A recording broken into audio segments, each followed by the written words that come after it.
How's it going, everyone? I'm Adam Molina. Grovemade isn't exactly an audio company.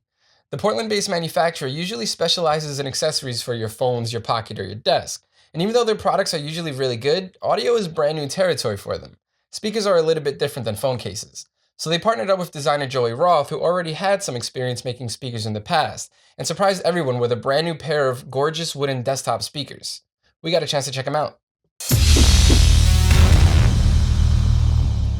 This was a review unit, so the packaging isn't exactly the important part here. But when you open up the box, you'll get the speakers, the matching amp, and all the cables you need, including an RCA to 3.5mm adapter, a power supply, and the speaker cables. We're looking at them in maple, but they also come in a darker walnut wood. And the first thing you'll notice is the shape.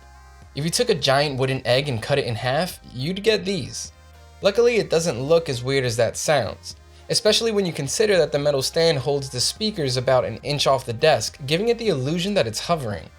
Those stands are wrapped in a vegetable tanned leather that gives these speakers a very premium look and feel. The stand also acts as the grill, protecting the drivers hidden in the speaker. If you could slice this speaker in half and peek inside, you would see that Grovemade made these speakers exactly like how a concert hall is designed, with no parallel walls or flat surfaces to help avoid distortions. You can almost see this if you look inside at the grooves on the speaker. Now, along with the speakers comes the matching amp, also made entirely of maple save for the metal volume knob. Twisting the volume knob is perfectly smooth, and unless you turn the whole amp around, it's pretty much all you see. It's a perfect minimal knob that gives you an odd sense of satisfaction every time you adjust the volume. Once you do turn the amp around, you'll find the inputs required for actually using the speakers. The speaker wires are also wrapped in a red fabric that feels really solid and also looks really nice.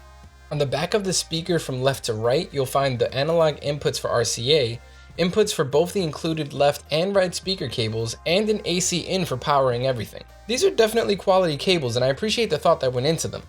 The only issue I have is with the included RCA to 3.5mm cable. It is as heavy duty as it looks, which is good.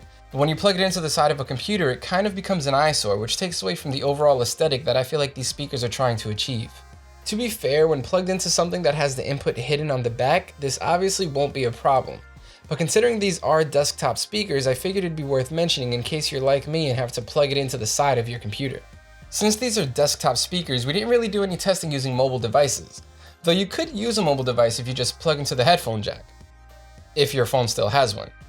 On desktop, we did everything from watch YouTube videos to listen to my own personal music library. The lows are nicely controlled in most songs, but there is some rattling if you max out the volume. Though output is definitely more than enough at regular volume, every now and then, like when you're really into a song, sometimes you do just want to blast it. Turning the volume about halfway should be loud enough to enjoy the music, but not too loud that it distorts. The bass kicks in Starboy by The Weeknd sounded great, and the lows in general weren't as strong as I was expecting in a good way. They were well balanced and did their job excellently, making my desk vibrate just enough to be enjoyable. It's most likely due to the maple wood, but the mids had a slight emphasis to them that produced a nice warm sound. It sounds particularly great when you have the speakers aimed perfectly at your head. You can really hear it in the vocals of 1901 by Phoenix. The instruments and vocals combine for a nice full sound that doesn't leave you missing anything. The highs have to be the weakest aspect of these speakers. Nothing ever becomes piercing or painful, which is good, but cymbals and hi-hats seem to be lacking. Glow by Retro Stepson makes good use of cymbals throughout, and though they're a major part of the song, they don't have the same kind of emphasis that you'll find on a really good pair of headphones or studio monitors. So yeah, the Grovemade speakers are expensive, but they're also a great pair of desktop speakers. Now it's worth saying desktop speakers because once you enter this price range of a couple $100s, you can just as easily opt for a pair of studio monitors that sound as good, if not better. But if you don't want to go for that whole studio setup and you just want to take your desk or your listening station up to the next level, the Grovemade speakers sound good and look even better. We're giving them an 8.7 out of 10. And that's it for our review of the Grovemade desktop speakers. Thanks for watching. If you want to know more about these speakers, make sure to check out the full written review over at SoundGuys.com. While you're here, subscribe to the YouTube channel if you haven't already, and sign up to our monthly newsletter so you can stay up to date with all the newest reviews and audio news here at SoundGuys. Links to all of that down there in the description.